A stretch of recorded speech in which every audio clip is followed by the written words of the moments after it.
Sabe aquela corzinha vermelha em bebidas, doces, balas e até bolos? Na maioria das vezes, ela vem de um corante chamado eritrocina, que está proibido nos Estados Unidos pela famosa FDA, a Agência Americana de Alimentos e Medicamentos. E essa intervenção veio agora, quase 35 anos depois que o corante já era proibido em cosméticos, porque estudos ligavam a substância e ainda ligam a casos de câncer em camundongos. Polêmico, né? Para esclarecer mais detalhes, convidamos a nutricionista Janaína dos Santos Lima. Jana, muito polêmica, né? Porque uma coisa que aí no Brasil ainda é permitido em alimentos. Nos Estados Unidos foi proibido agora, mas há mais de 30 anos não podia nem passar na pele. Boa tarde. Boa tarde, Fábio. Boa tarde a todos. É um assunto polêmico. A Anvisa ainda permite, claro, em concentrações baixas, mas ainda é permitido em alimentos e alguns medicamentos também. Esse eritrocina, ou eritrosina, né? Eritrocina que fala? Eritrosina. Eritrosina, com som dizer.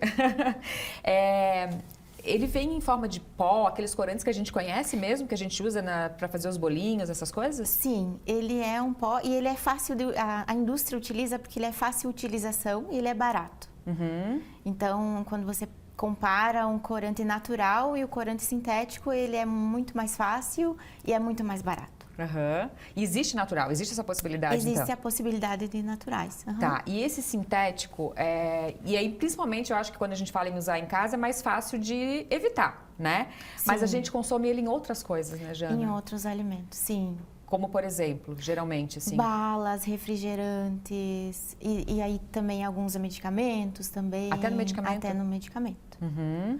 Gelatina, né?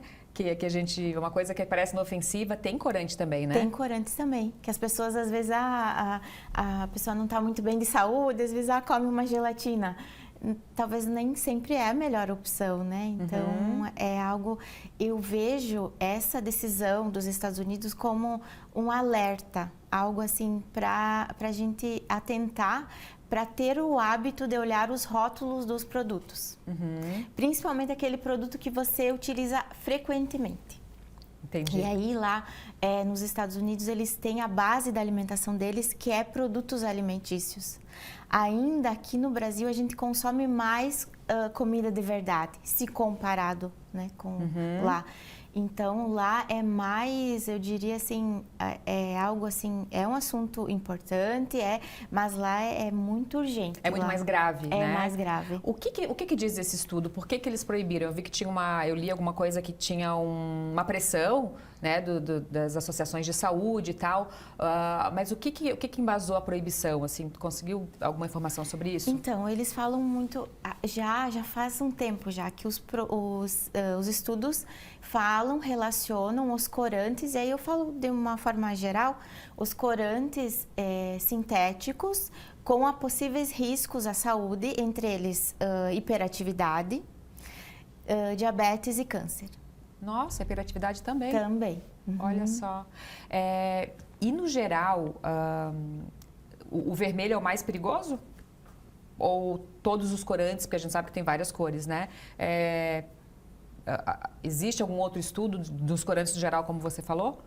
Lá, no caso do corante vermelho, né, número 3, enfim, que eles que já foi proibido, né, que eles já têm até 2027 para... Eles vão deixar proibido até 2027, né? Isso.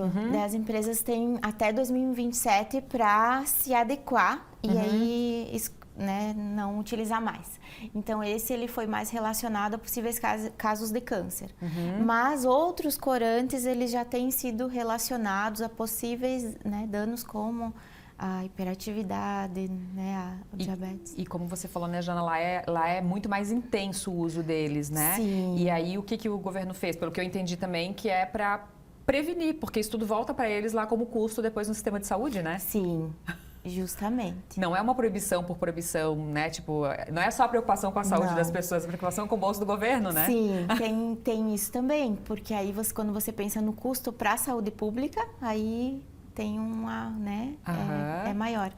E aí o que também é importante falar, que lá o custo da alimentação, de uma comida de verdade, por exemplo, do frango ou de uma carne, ele é maior. Então, às vezes, os fast food, eles são mais acessíveis para a população no geral.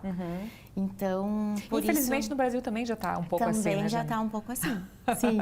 Olha só, e o que os corantes trazem? Porque, por exemplo, eu tenho uma sobrinha que, ainda jovenzinha, criança, a gente descobriu que ela tinha alergia a corante amarelo, eu acho. Tartrazina. É que ela começou a ter uns sintomas assim, aí parou de tomar refrigerante com corante, a gelatina, sim, algumas sim. coisas. E isso é comum ou não é muito comum, essas alergias a corantes?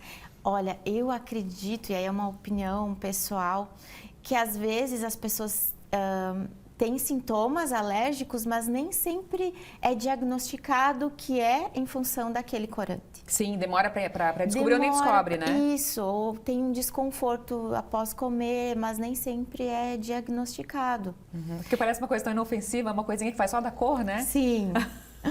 E é que nem no caso desse corante, do corante amarelo, né, da tartrazina, então ele precisa ser identificado no rótulo.